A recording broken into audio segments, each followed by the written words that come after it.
everyone, and welcome to the 7th episode of NCBI's new podcast, The Talking Tech. My name is Brian Manning, and I'm speaking from the Cork office of NCBI.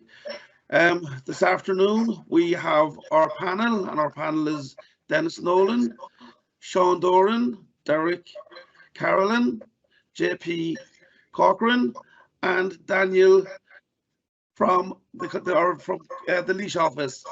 Daniel Dunn, sorry. Today on the podcast, we're going to be speaking to a number of Braille users, and the focus is going to be on learning Braille, Braille and its uses in education, Braille and its digital formats. So, and this afternoon, we're going to be speaking to Claire Butler from Cove in Cork. We're going to be speaking to Stuart Lawler, an old friend of ours, and someone that I know that you will all be familiar with. We're going to be speaking to Sinead McSweeney, again from the Cork area, from the lovely groves of Blarney. We're going to have our tech tips with Derek Carolyn and Derry Lawler. And finally, we're going to have an overall discussion with our panel on Braille, with a specific emphasis on digital Braille. So if I could start by saying good afternoon and hello to Claire. Claire, how are you? Hi, Brian. I'm good. How are you? Very good, now very good. And so Claire, tell me, how long have you been a Braille user and when did you learn Braille first? So I originally learned Braille when I was in secondary school. I think I was in transition year when I learned to read Braille originally. But at the time, my eyesight was still well enough to read text, so I didn't practice very much. But there, about 2 years ago, I decided to take up Braille again and I suppose refresh Braille in my mind, because it really is of benefit to me now, because I'm definitely not able to read text at this stage. And so I've been practicing ordinary Braille, and I'm very interested. I'm trying to learn music Braille at the moment as well. So. I'm aware of the fact that you went to the Gael School in Glanmire in Cork, and I know that you learned Braille really subsequent to school, but in hindsight, do you think that Braille would have been useful to you as an Irish speaker going through school? Definitely, yeah. And I think it would have been, especially kind of for the leaving cert period, because I found that I was finding it very hard even to, I used to use my CCTV a lot, you know, and I found that was becoming very difficult for me, and it was becoming more and more difficult, and it was very difficult to read the Irish, and things actually got a bit too hard in the end. So I think if I had kept the Braille up, then perhaps it probably would have been of benefit to me. Yeah, definitely. And then when you progressed on to university, I know that there was a particular emphasis on Braille in UCC among its blind graduates and among its blind undergraduates. Did you find much use for Braille in UCC, or were you much aware of Braille usage in UCC as a student? I wasn't that much. No, I actually wasn't aware of it that much as a student, and I didn't really know too many people who were. I know one guy now at the moment, all right, who does use a Braille display, and I know my dad had a friend as well, and she used to use a Braille display. But I wasn't too aware of it at the time, which was a pity, because they did have a very cool Braille embosser before, and if I was into it, maybe I could have benefited from that. But no, I wasn't too aware of much of it when I was an undergrad, no. But as you previously alluded to there, I mean, you're a postgrad, now you're doing a PhD in music, and now you're beginning to use Braille a lot more proficiently, and you're concentrating on musical Braille, isn't that right? I am, yeah. I'm trying to get kind of a bit fluent in musical Braille. So I suppose I was refreshing the ordinary Braille first, and now I'm practicing the musical Braille, because for my PhD, I'm looking at Australian Aboriginal composers and their music, and I feel that being able to read music Braille would allow me to be able to look at some of their scores, their music scores, and that. So, and for someone that's not really familiar with the code of musical Braille, I mean, what are the essential differences between, say, standard Braille and musical Braille? Like it has the same 6 dots and all that as well. It's just learning like the different note values and things, as well as the different notes. Like, it's hard to explain now. You're using the letters of the alphabet essentially, but also, the signs for and, for, and all those ones. And They're, for of the width, yeah. yeah, and for of the width, those ones, like they're all being used, but they're just being used to communicate musical symbols instead. So you're essentially using the same symbols that you use in ordinary Braille, just to symbolize musical symbols and musical, what would you say, like note values and things like that. So. Okay, and have you used digital Braille devices? I mean, I know that you're familiar with the Focus 40, and do you think that the Focus 40 would be valuable or useful to you in your studies now?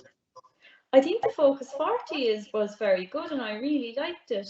I know I was talking to Stuart about things that would help reading Braille music, because I think like the Focus 40 had one line of Braille, whereas I think if you're reading Braille music, you'd need several lines of Braille, to kind of look at the score, because of the way Braille music is written, So I was talking to Stuart about the Canute, and I don't know, I think there was a bit of a long wait about getting it, but I must talk to him about it there again in a minute. So yeah, but I think the Focus 40 would be lovely for, it's very handy. You could put it into your bag, no problem, and you could bring it to college with you, and you could read away with it.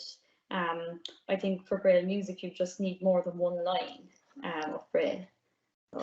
And have you any plans to visit Australia during your studies? Do you know what? I do, and I'm delighted, because the only thing that was stopping me from doing it was the funding, and I got funding from the Irish Research Council there last Wednesday. So I'm delighted. Yeah. So I can plan to head off now. Yeah. So. And like, do you imagine that might facilitate you getting some digital Braille equipment that you will take to be able to travel with you? Oh, it would definitely. Yeah, it definitely will, because it's quite a big thing, and I'll be actually paid to do my PhD now as well, apart from having travel money and other money. So yeah, I'll definitely have the funding to be able to get stuff that I couldn't get before. That's brilliant. Congratulations. I'm delighted, Claire. You much deserve it. Much deserve it. Thanks, Brian. That's a good thing to bring Stuart in as well. And Stuart, I know that you're a particular aficionado of Braille music, and you've been reading Braille, musical Braille for a long time. Are there many practitioners of Braille music in the country, Stuart? Careful there, Brian. A lot of pressure there for me to live up to. No, look, it's great to be with you guys on this podcast. It's great to see all the great podcasts and content that NCBI are putting out, and lovely to be back, I have to say. So thanks for the invitation. So to answer your question, actually, my short answer with that would be to Brian that there's not enough people in the country using Braille music, and I think Claire might probably feel similarly. And I think that's partly because Braille music always had a perception of it's very hard, so we won't teach it, and that's added to our guess. It's more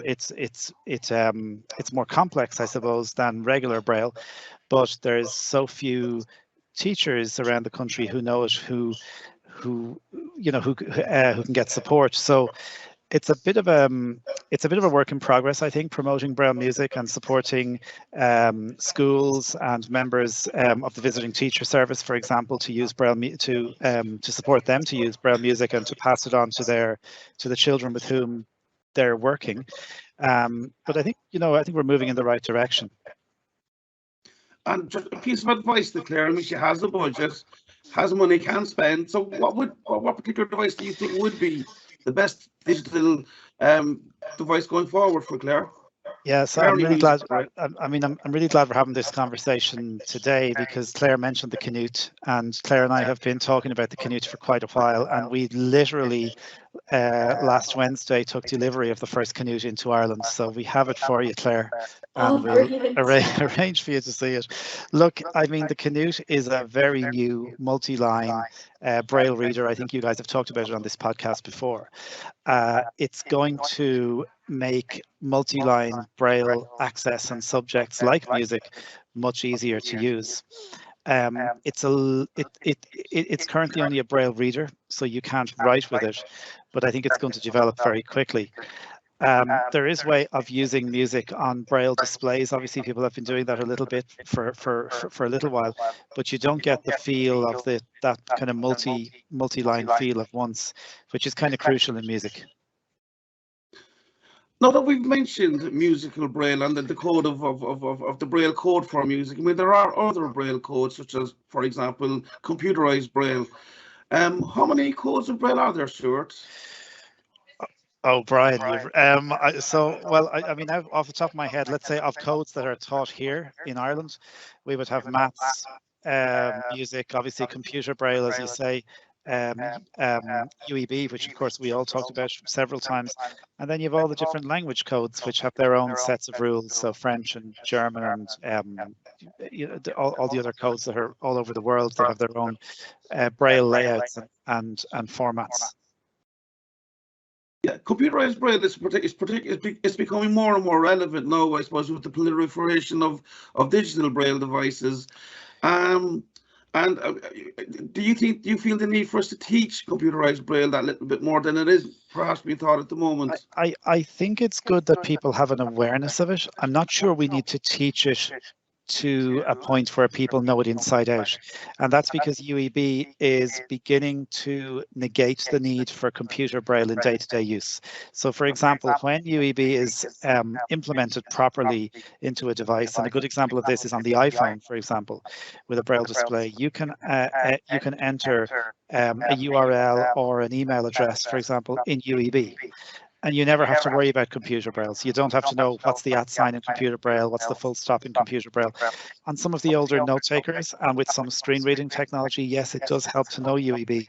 So there's probably 6 or 7 signs that in terms of computer Braille in UEB that people should know. So for example, the full stop would be dots 4 and 6. The @ sign would be the shift sign with the apostrophe. You know, there's a few that are definitely useful, and of course the idea of using dropped numbers as well.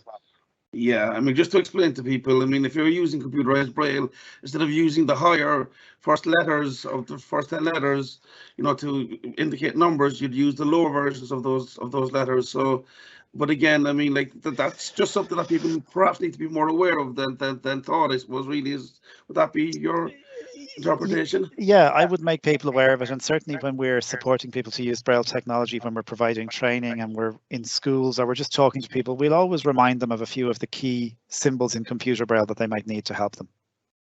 How prevalent are these Braille devices in everyday education now, Stuart? I mean, would most kids learning Braille now in schools have a digital Braille device such as the Braille Sense or the Braille No Touch?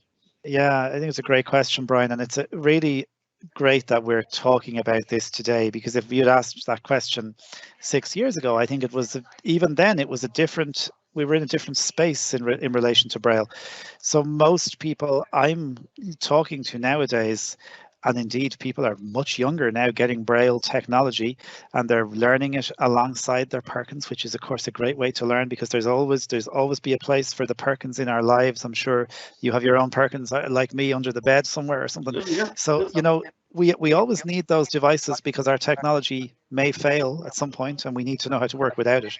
But yeah, Braille is very prevalent in schools, Braille devices, Braille note takers, Braille printers. And people are exploring these not just as standalone devices, Brian, but they're connecting them to things like phones and tablets, which completely expands the possibility of the device when they do that. I suppose, yeah, and it's making these smart devices more relevant as well for visually impaired and blind people, isn't it? It is, and I mean, I know we would have talked about this previously in NCBI even years ago. We would have always said, and it's still relevant to say it now, is that using these devices with mainstream tech, so using Braille with an iPhone or an Android phone or a tablet or whatever it is a wonderful example of how mainstream and specialist tech merge and work cohesively, work really well to give access. Yes, it's not perfect all the time, and we know that iOS, for example, has its little Braille oddities which are there to frustrate us all, I think, and every so often they get fixed and then something breaks. But you know something, in general, it's really, really good. Absolutely. Besides the Canute, and I suppose the whole revolution with the Braille Canute is that it gives us several lines of Braille on a Braille display. But are there any other developments along the whole area of digital Braille displays that we can look forward to? Yeah, there's definitely a few to keep an eye on. And I think it'll be interesting if we were to revisit this topic in maybe 18 months to see what's happening. So Humanware are doing a piece of work with the American Printing House for the Blind, and they're going to talk about launching a tactile display. The people who make the Dot Watch in Korea are doing something similar, and they're saying they're going to launch a tactile display. And an interesting research project at the University of Michigan is developing a multi-line full-page Braille display. And theirs is slightly different. They're powering it by air. So it's air bubbles that they're using to make the Braille. And they claim from a moving parts perspective, and I suppose you could see their point, it's going to be far less problematic because there won't be those moving parts. Now, when will it make it cheaper?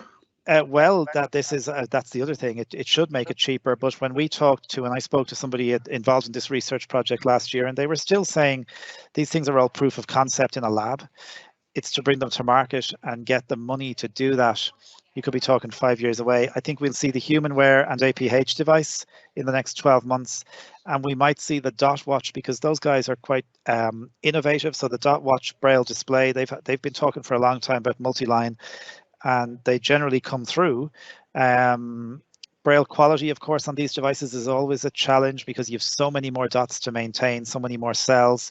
That's always going to be one to watch to see how they maintain the high quality that we've come to expect on single lines on something that might have, say, 15 lines of 40 cells across, which is a lot more Braille to maintain. Mm-hmm. And what about the proliferation of UAB? Are you happy with the fact that people seem to be embracing that a little bit better and more the past few years? Yeah, look, as somebody who was on the implementation group for UEB and who kind of oversaw it coming into Ireland, I do feel people's pain when you're switching, especially long-term Braille readers, but I think making the move, getting used to they're pretty minimal changes in terms of the contractions, and when you start understanding the logic for the changes and why things have been done, and how language is always evolving, how print language is always evolving, and how Braille is the very same and needs to be able to evolve as well. I think UEB is going to give us that flexibility and will future-proof our Braille usage, I think, into the future. Sure, you're a great friend of the podcast always anyway, and thanks a million, and thanks Claire, and we'll talk to you soon. And it's great to be back, Brian. Thanks for the opportunity. Perfect. Thanks, Stuart. Thanks, Claire. And Sinead, how are you? Good, thanks, Brian. Nice listening in. Very interesting topic. Yeah, and Sinead, the reason why we've invited you along here this afternoon as well is to talk about your most recent experience, your most recent learning experience, which is, of course, on one of the NCBI uncontracted Braille courses. You signed up, and I mean, Sinead, what made you sign up, or what got you interested in signing up and learning Braille? Well, I suppose there's a few reasons. I suppose the first reason is, I was a little bit worried about losing more vision. So I was, getting prepared. I suppose I wanted to learn, just to be capable of looking after and being able to understand things if my vision was to deteriorate. Then I suppose I enjoy reading. I like reading books, and I said, I know I listen to the Audible app to read books, but it'd be nice to be able to pick up a book and feel the dots and be able to read it. My son, he's 6, and he's coming home with schoolwork and homework, so I'd also be able to help him with his schoolwork. So I just thought, if I was able to learn this Braille, maybe I'd be able to help him in some way. And then there's other little simple things like, medications, Nurofen, Calpol, just being able to identify what was what. At home I have a system where, the Nurofen's on the top shelf and the Calpol's on the second shelf. Whereas if I was able to pick up, put the 2 bottles on the one shelf and pick up a bottle and I identify what was what, I thought, it'd be a good skill to have. Excellent. And you're also working as a full-time as a nurse for the HSE South. And do you think that Braille can have any influence over your everyday working life? Well, absolutely. I work with, it's funny, I work with older adults, so they're all over 65. And, some of the clients that I'd be seeing, have actual visual difficulties. So I'd be highly promoting and encouraging people to learn Braille.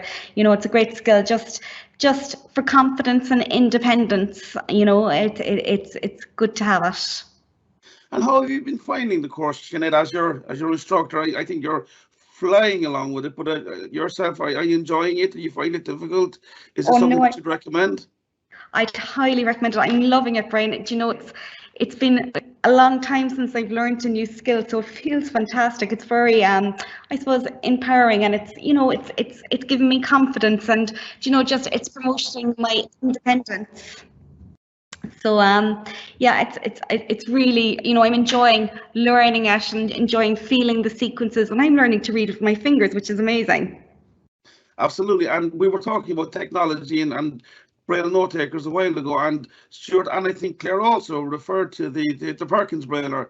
And I know that you've been flying along with the Perkins Brailler as well. And I think it's a tool of learning to read Braille. It's very, very enabling to be able to write Braille as well. Is that your experience? Well, I find the Braille typewriter, I do find it very useful, just to practice the dots, and so I retain the sequence, the numbers, the dot sequence. Yeah, once I get the confidence and I get used to it, I'll definitely, think about using it. And, like I was away for the weekend actually with my family, and it was in a lift, feeling number 1 and number 2. It was good to be able to feel those dots and be able to navigate around a lift independently. And you're a great car player, or you used to be. Is it something that you envisage that you might be coming back to playing cards again? Maybe, yeah. Sometimes, I can play a game of cards now because I can feel the dots and identify what my card is. So, yeah, you'll be back in the Huntsman playing 9 or shortly. So again, yeah. I will absolutely chuck it down. And you would encourage other people to take up the actual learning opportunity that NCBI are providing at the moment. Oh yeah, it's a fantastic course, and you're very, very patient with us, Brian, in the class. So it's just a good skill to have, and it's nice to be learning again. And it's again, I keep saying it. It's so useful. It's building confidence, and it's helping my independence. As well, I mean, you already referred to Ben, your 6-year-old child, and again, another opportunity that you would have is NCBI actually supply books where the text for a sighted person to read on one side, one page of a leaf, and the Braille on the other side, the uncontracted Braille on the other side. So again, that could be an opportunity for, again, a great kind of a bonding opportunity for you and Ben as you going forward. And I think that you referred to that initially as well. Yeah, that sounds wonderful. I didn't know that, Brian, but I do feel like I'm missing out because I can't read stories to Ben at night. He doesn't want to listen to the Audible books. He likes looking at the books and the pictures with his dad. So it'd be really nice if I could do that as well with him, a nice bonding experience. And Derek, in a short while, there will be referring to an up-and-coming program that we're running from NCBI as well, another offering, which will be to learn Grade 2 Braille, contracted Braille. And is this something that you think you might be interested in? Absolutely. If I get through this course, absolutely, I'm loving it. I really am enjoying it, and I think I'd love to take up the opportunity to do it. Well, as your instructor, I can tell you that you're flying through it. It's really encouraging from a teacher's perspective as well to see some people embrace Braille, like yourself, Gareth, and Aisling have been in this course, and the earlier courses we ran out of the Cork office as well. So congratulations and well done. And you really have been kind of very, very much encouraging to the instructors and everyone here in the Cork office. So well done. Thank you, Brian, and thanks for your help as well. It's a really enjoyable course. I'd highly recommend it. Thanks, Sinead. Talk to you next Wednesday. Take care. Bye. Bye. Bye. Wednesday. That's Wednesday week now because I'll be off from tomorrow on. So on holidays. But so that was Sinead, and earlier we spoke to Claire and we spoke to Stuart. And now to the next segment of today's podcast, which involves Derek Carolyn speaking to Derry Walsh about inputting Braille into an iPhone. So take it away, lads. So hi, Jerry. Thanks a million for linking up with us in relation to Braille. So just to start off, Jerry, can I just ask you just a bit about Braille and kind of maybe just give us a bit of a history of how long you've been using Braille and why you like Braille and what kind of equipment you use when you're working with Braille, if that's okay. Sure, yeah. Well, I went blind in 1977 and I went to St. Joseph's School in 78 and I learned Braille there. And I must say, it was brilliant to get, Braille into your hands and learn it back then and get the Perkins Braille machine for writing and stuff. So, but I love Braille all the time, still read books in Braille and have a Braille display. Purchased one day, the first year of the lockdown, the 2020 lockdown, we call it. I invested in a Braille display, a Focus 40 Blue, and hooked it up to the iPhone and to the laptop. And oh wow, it was incredible. Reading your emails and being able to mute your speech if you needed to, and reading your emails, and actually then hooking up to your apps on your iPhone so you can read your books again in Braille.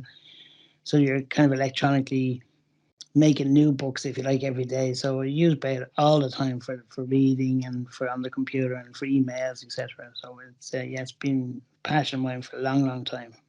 Excellent. And just in relation to you mentioned reading Braille books, like content-wise, do you find it hard to get the kind of material you're interested in, or is there a collection out there, or how does that work? Well, there's a couple of the National Council for the Blind Library is very good, and there's some great current books on that. But I use an app called Voice Dream Reader, and I get my books from Kindle. And I bring them into that, and you can go into an edit field area where you can read your books in Braille. So they can be today's books by today, So I say there a couple of weeks ago, Jeffrey Archer released his new book, Over My Dead Body. And the day it was released, I was reading it in my Braille display, and it was brilliant. Excellent. And that app is it that straightforward enough to download? Oh yeah, it's a free, but it's not free. It's about €9 I think at the moment, but it's a really good app, and you can sync it with your Dropbox account and with your Bookshare account, and it's really good. You can bring in your books from Kindle into Dropbox, and that's how I bring them in. They're great. And what's the name of the app again? Just Voice Dream Reader. Voice Dream Reader. Okay, Yeah, sounds like really. a good.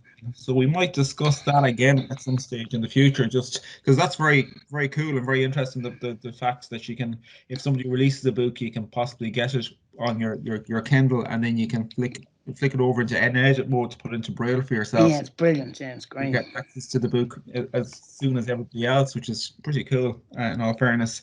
Great. And just when you're chatting earlier on there, you mentioned your iPhone, and I suppose that's really kind of where we're coming from with this to a certain degree as well. So you use your iPhone for Braille as well. How does that work, or what would you do on that? So there's a mode on, I don't know what was introduced in iOS 14 anyway, called Braille in mode. So when you go into VoiceOver settings, accessibility, and into the rotor, there's a part of the rotor you can turn on called Braille input. And once that's on, then you can turn your Braille, you turn your iPhone into an input the Braille device. So if you're in Notes or in Twitter, you can move the rotor to the right so it says Braille in, and you can type away in Braille. You need to configure it first, which make sure your hands are on the right spots. And you can Braille as if there's a physical Braille typewriter, Perkins, if you like, on the screen. So it's really good that way for writing notes or a quick note or sending a quick tweet or a message. It's really good that way. And then for the Focus 40 Blue is the current display I have here. You can connect to it and you can read your stuff and also type in Braille that way. It's very quick. Okay, yeah. And did it take you long to get used to it, or line your hands up, or was that difficult? Or no, I found it difficult initially, and actually it was the iPhone 11 Pro Max I got, which had a bigger screen. I found that easier, and that actually, I have an iPhone 12 Pro now, which isn't a bigger screen, but actually once I got my head around it and keep my phone in landscape mode and make sure my right hand is always, far right I can, and yeah, you got to quickly, believe it or not, you got very quickly to get to grips with it and typing very quickly in Braille. It's very good. Okay, and then it's similar inputs, I think you mentioned, as to the Perkins Braille, yeah? Yeah. You've got your dots 1, 2, 3 with your left hand, and dots 4, 5, 6 right, and then space, and next word is flick right with your index finger. So it's very good. Okay. So with a little bit of practice, it's doable, Absolutely. which is quite good. So I suppose just in relation to kind of setting that up, Jerry. So what we're just kind of, if we break it into small, Yeah. like what would the first thing we need to do there to set up? So the first thing you need to make sure you have your voiceover turned on, and go into your settings, and into accessibility, and go into voiceover on. And once you're in there, one of the settings in there is called Rota. You go into Rota, and there's a load of buttons selected or deselected. So we have character, word, vertical navigation, headings, links, etc. And one of them is called Braille input, or Braille type mode. I can't remember exactly what it's called, but it's one of the things you have to select. Now it's at the very bottom when you go in first. Handwriting is there as well. Okay, so you select the one you want. So it's Braille input, and there's a button to the right called reorder. So you could double tap on that and flick it up near the top. So when you go into your Rota, it's not too far. You don't have to flick right too many times to find your Braille input mode. And that's once that's turned on, then you've got it 50% configured. So then let's go into a blank note and do a new note, and then turn on the Braille input mode. And then it'll ask you to configure it, and you put your fingers 4, 5, 6 down, and it'll configure. And it's good. Okay, and then you can just input away. Braille away fast, no problems. Great. Contracted, grade 1. There's either you can go to your settings and make sure you've got the contracted grade 1 or grade 2, whichever one you fancy set up. Okay, and what does voiceover call out then when you're brailing? I have it calling out the letters. So as I type WORK and flick to right, it'll say work. It'll say WORK, and then I flick right and it'll say the word work. Or if I hit .5W, it'll say .5W, and then I flick right and it'll say work. So it'll speak out what you're typing, and you can have it set to none, or so you can just belt away. Okay, pretty good. So that's it straightforward. And is there anything else to the setup mode then? Is there, or is that pretty much it? There's two types of input. There's called tabletop mode with the phone flat on its back and the screen facing up to the sky. Or there's what's the other one called? I can't remember what it's called. But it's where the glass is facing away from you, so your fingers are at the left and the right hand side. So I don't like that mode. Just can't figure it out. My brain can't get around where that one is, so it's kind of different, Okay, so you think the tabletop is probably it's better, yeah. Okay, cool. And then you'd go into notes, or you might go to Twitter, or notes or Twitter. And when you go into Twitter, when you reply, you can flick down to reply, and then go to Braille input mode, and off you go. Okay, and when you go into each of the apps, you have to always flick into Braille input mode. Yes, it's in the browser. Keyboard. Okay, grand. Very good. And just for somebody starting off learning to use Braille, would you think if they had access to an iPhone, would that work quite well for them? Absolutely, yeah. Turn on your voice over if you're learning with Braille, grade 1 Braille, you can go into the notes and type A to Z really well, and you can learn the configuration of the dots, so you can learn your A to J, and then that dot 3 in, you've got your K to T. Yeah, it'd be very good. And then your words, and every time you flick right, you just say the word, and it's great. Okay, good stuff. Grand. And then anything else you'd use it for, Jerry? Is there? Well, mostly it's quick tweets, messages, replying to somebody, and notes, and also we're on the home screen. If you want to find an app, I've got about 176 apps here. So if I want to find that, by flicking to Braille input mode and type the first few letters of the app, and then double tap it, it'll bring up that app. Okay, so you can use it for finding apps as well. Yeah, it's great. Very good. And I suppose it's just when you set it up originally, just to spend a little bit of time practicing on it. Exactly. Take your time using it, learning it, and before you know, you never know how you did about it. Yeah. And had you anybody assisting you when you started off, or did you figure it out yourself as you went along? I might have got a podcast or two on it from Applevis, applevis.com. They have, if you subscribe to their podcast, I think they did one on Braille input mode a long time ago, and I just held on to it and referred to that. That's it. Okay, and I suppose with the new releases of iOS, has it improved any bit, do you think, as the time? Oh, it has, yeah.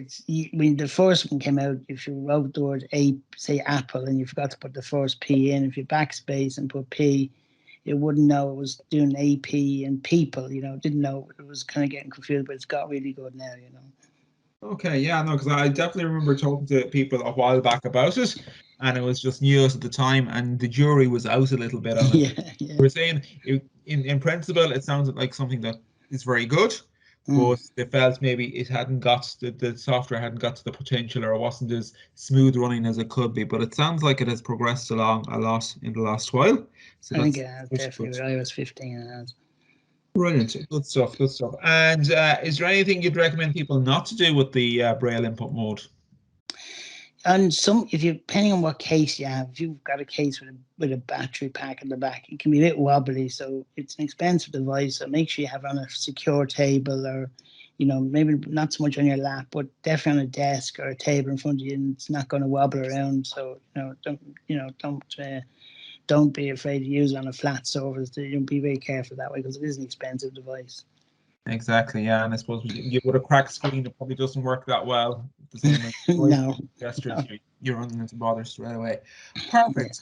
That's great, Jerry. Listen, thanks a million for linking in with us. I appreciate it, and we'll see you again soon. All right, thank you. Thanks, Derek. Thank you very much for that, Derry and Derek. Indeed, I'll be welcoming Derek Carlin back now as part of our general panel discussion on Braille. Also joining us will be Daniel Dunn from the Laois office, we have Sean Doran, and we have Dennis Nolan, as well as JP Corcoran. So Derek, if I could come to you first, you also have been part of our uncontracted Braille learning program. You're on your second course as well, and how have you been finding that course, and how have you been finding the enthusiasm of the participants? Thanks, Brian. Yeah, Brian, the course has been going really well, so it has. We're very happy with it. We're flying through the modules or the weeks, and everybody is getting on really well and very enthusiastic about it. Just to kind of, before we go too much into that, I suppose just in relation to the Braille courses, where they came from, or why we decided to run with Braille courses. It's about 2 years ago since we set up our Braille group. And in our first year, it was pretty much about setting up meetings that Braille users could link in with each other to chat, discuss, explore ideas, talk about devices, and get feedback. So that was one of our targets for the first year, was to kind of set that up. So we kind of run that Braille group continuously once a month. And we've kind of settled on the first Wednesday of every month at the moment to run that through. So that was one of our key targets for the first year. Last year, then we kind of moved on a bit, and from the feedback from that Braille group, there was a feeling that people didn't know enough about Braille, and how could we promote Braille more to people. So what we did was we set up the uncontracted Braille course. So the idea was to run a course virtually over a 10-week period, where we'd introduce people to the basics of Braille, so they'd learn the alphabet, learn some punctuation like a comma and a full stop, learn about capital letters, and learn about numbers. So they were the kind of objectives of the course. And I suppose the aim of the course, and it ties in nicely with what Sinead was saying earlier on there, was that at the end of the course, people will be able to read medication, to be able to, if they were in a lift, to be able to recognize what the numbers are, and also they would be able to read maybe signs in buildings. So I'm currently in the NCBI building here in Athlone, the HSE building, and all the doors all have Braille signage outside them to let you know what door you're at. Okay, so that's kind of the aim of it. So it's great to hear Sinead mention those throughout the interview earlier on. Also, throughout that course on week 5, what we do is we introduce people into the Perkins Brailler, okay, so they can actually write and type up what they're using. So that's kind of the aim of the course. So we're on the second one. It's going really, really well. Like the first one, people are flying through it and really, really enjoying it. And what are the plans we have, Derek, to introduce a contracted Braille program in the near future? Well, that's the next step, and that's part of what we're hoping to do this year as part of the Braille group, is to kind of roll out a similar type course. Okay, so we're going to move on and look at doing a 10-week course. Okay, and hopefully we're going to get to advertise that and get that running towards hopefully the end of this month. That's the plan at the moment. It'll be 10 weeks again. It'll be virtual, and we'll be just kind of recapping a little bit on the uncontracted areas such as the punctuation marks, okay, capital letters, numbers, and so on, and then we'll be moving on to some of the contractions like the short abbreviations that are used to represent different words like the or is or the and so on, st and all those. Yeah, exactly. Excellent. And you're going to run that pilot program out of the Dublin office, I think, aren't you? Well, see, the beauty of it, Brian, is it's all virtual. So it is. So what we're doing virtually is so you can be anywhere in the country and log in. So we're going to hopefully the plan is to run one towards the end of this month. So I'd say to people, keep an eye on the website because we will be advertising it shortly. One of the great positive things, and I think it happened with your group in Cork, Brian, as well, and the last group we had in the Midlands, and also the last Dublin group, was there was a huge appetite when we finished up for more. Okay, so that's been absolutely brilliant, and so yeah, so we're gonna run it. Basically, we're hoping to run one course. Okay, we may run two, depending on demand, but we're definitely going to run one as a pilot, anyways, to get started. And as I should have said at the very beginning of this podcast, anyone with any queries, just send us an email and contact us on ncbilabs.ie. Sorry, labs@ncbi.ie. Yeah, perfect. Perfect. If I could bring in the broader panel here. So, Daniel, I know that you work with the NCBI children's team. And how prolific are you finding that Braille and Braille devices are generally being used in younger people's education at the moment? Brian, yeah, thanks very much. Yeah, there certainly is a good presence out there. You know, in particular the electronic Braille, refreshable Braille devices, they're very popular across the schools. They're favoured because you know, they're compatible with email and internet access and all that. So sharing of materials where kids have to produce their homework and email that back into teachers. Being able to receive documents, I suppose, with instructions on it and things like that. So, you know, the uptake is reasonably good out there across the school environment. So yeah, that's what I'm finding on the ground. You know, where I'll be helping and supporting children in those Braille devices out there. And is there any one specific device that you find people are using more than another? But there's a good mix of, I suppose, the two popular ones that we come across are the Braille No Touch and the HIMS one as well. So the Braille Sense. So like I find, I suppose, there's a bit of both out there. You wouldn't say one's really more popular than the other. You know, but they are being used out there. Both the big ones that we all kind of know of. Yeah, and I suppose the advantage to these Braille devices is where maybe traditionally in the past, if a teacher wanted to teach a blind or vision impaired child through Braille, then the teacher had to learn Braille. Whereas because of the displays and the VJ ports and etc. on these new devices, the teacher or the SNA or the resource teacher itself doesn't need to learn Braille anymore, which is totally well, they still have quite a good handle on it, but yeah, like the full on requirement for learning the complete Braille, I suppose there's less of a requirement there, because yeah, the device is going to convert the Braille input to digital on screen. You know, where you can hook in small screens or larger screens if required, obviously, through a HDMI port on the back of these devices, so you can see what's happening in there. And it's great, I suppose, from the point of view where the students are starting off.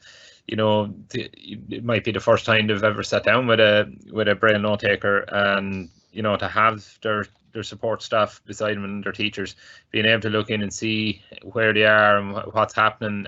You know, it's great because the speed of the student learning then comes along greatly, because they're reassured and they're confident going forward in that, oh yeah, you're going right here, you're going into the correct program, you're doing the right thing, you know. So and it's very quick to check that for the support staff.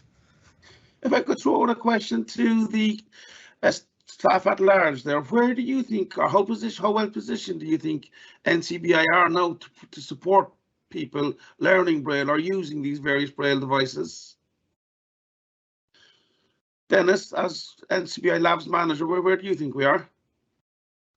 I think Brian, going forward, as the weeks turn into months, I think we've improved considerably from where we started.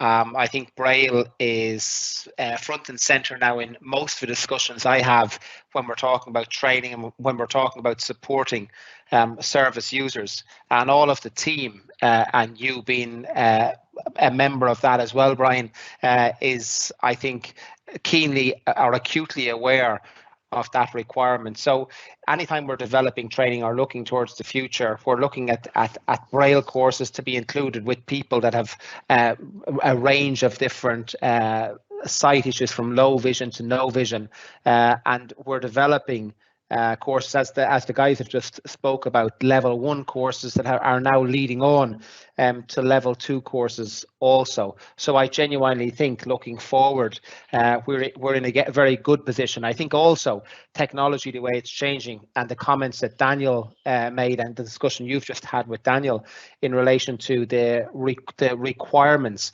aren't as great for people in the supporting area, for example, teachers, to learn Braille like they may have had to in the past because of that connection to a digital display. So I genuinely think, Brian, we're building on what we had and certainly improving the offering in relation to Braille. And can I ask Dennis, as Labs manager, I mean, what plans do we have in NCBI to provide our trainers with a digital training base, with a supply of digital Braille displays, etc., that we can offer training to our service users and provide training to our service users, and indeed technical support to our service users? So we have plans to kind of purchase a certain level of Braille technology, don't we? Yeah, sorry, a good point, Brian. Yeah, we secured funding recently, thankfully, from the HSE, and part of that funding, through discussions again with the broader team, the Braille devices were mentioned. So we were talking about lots of different devices to help our service users, from digital magnification to CCTVs to tablets. But also in that conversation, we were talking about a range of Braille devices that we needed to purchase. One of the issues is the cost. As you well know, there's a cost that these devices incur, and they can be quite considerable. So that was always, I suppose, a barrier. Also, then, because of that, we would have a limited number of devices available, and often they might be up in Dublin. So there was an ongoing issue where we were looking for a service user that needed some help on a Braille device down in Cork, or perhaps over in Mayo, that we hadn't got the device physically over there. And just as importantly, I think, Brian, the point you've just made, what about our trainers, and the trainers being able to get themselves educated on those devices, which would allow them to support those fully. So going forward now, and with funding, we have, or we are looking to purchase a number of different Braille devices, but also have them located, I suppose, or spread them out nationally better than what they had been done up to now. That's very encouraging to hear, Dennis. And I suppose, taking that whole geographical spread into consideration, JP, as a person who works mainly in Dublin, I mean, what supports do you feel that you have had to provide for people in Dublin around Braille and around Braille usage and general Braille technologies? Yeah, so Brian, generally for Dublin, this is as per all the regional offices, it's a case of supporting people using Braille in education, in employment, and in the home. And I suppose it's really a case of having all the various Braille displays available, the full suite wherever possible, because you might have someone who might come in with one particular device in mind, but then they'll look at something else and they'll find out that might suit them better. So what we do try to do, at least what we were trying to do in the past, is to try to coordinate demonstrations for, say, several people who might be interested in these devices on a particular date, where we can have all the equipment available at that point in time. Now, just going back to what Dennis's point was about the funding that's been made available, which is fantastic, where we'll be able to make these devices more readily available for demonstration. I think that'll have a very positive effect on demonstrating Braille devices to service users. I'm really looking forward to that. And I think just as well to point out today that one of the, I suppose, that the initiatives and projects that we've been working on in the Electronic Braille Group is our video demonstrations. So they'll be made available on YouTube, and I know we're going to be talking about the newsletter in a little while, but we have been trying to encourage people to check out these videos and all these different Braille displays, like such as your popular ones like your Focus 40, your Braille Sense, Polaris, etc. They're all there in these videos, and we have every intention on producing more, and hopefully with yourself in them, Brian. Hopefully, yeah. Guys, if I can just come in there for a second, yeah, I think the videos are a great resource. They're on the NCBI YouTube channel. They're nice, short little videos, about 5 to 7 minutes max, and they give a good understanding or insight into the different Braille devices and what their functionality is and what they're capable of. So for anybody that's interested in a Braille device, it's probably a good starting point to try and log on there and kind of review the different ones, so that when you do come and chat to us or link in with us, you have an understanding of what's out there and also of what you might want it to do. Sean, finally, if I could come to you as a person that loves his little technical, I consider you to be one of these technical geeks who you love to see. Thanks, Brian. Particularly around the Braille technologies like the dot watch, etc. Is there anything that's particularly grabbed your interest or your fascination recently around the different Braille displays or the different Braille technologies or the nano Braille technologies, if anything such a thing exists? Well, definitely, like what we were speaking about earlier about the Canute. Obviously, multi-line is just going to be so useful for mathematics, or even just people who want to read more quickly without having to refresh the line or move on to the next line all the time. But as Stuart was saying, there's so many people in that space trying to create, larger scale Braille devices, more multi-line. I think that's something that we need to look into, but also it needs to become more cost effective, because obviously the more lines we have, the more moving parts, the more I'm trying to think of the word for the driver that lifts those Braille things up and down. It's just escaping me now. They're quite complex, so it is a cost thing with the likes of Braille.Corp that Stuart was speaking about, but the watches, to make it that small and portable, there's a certain cost involved. To make a larger scale one more cost effective is something I would like to see happen.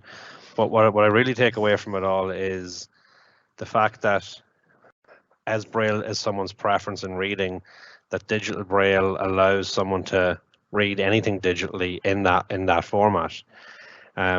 Much like Irish Sign Language has become sort of a standard in languages. It's always on the news and on the TV during emergency broadcasts, etc.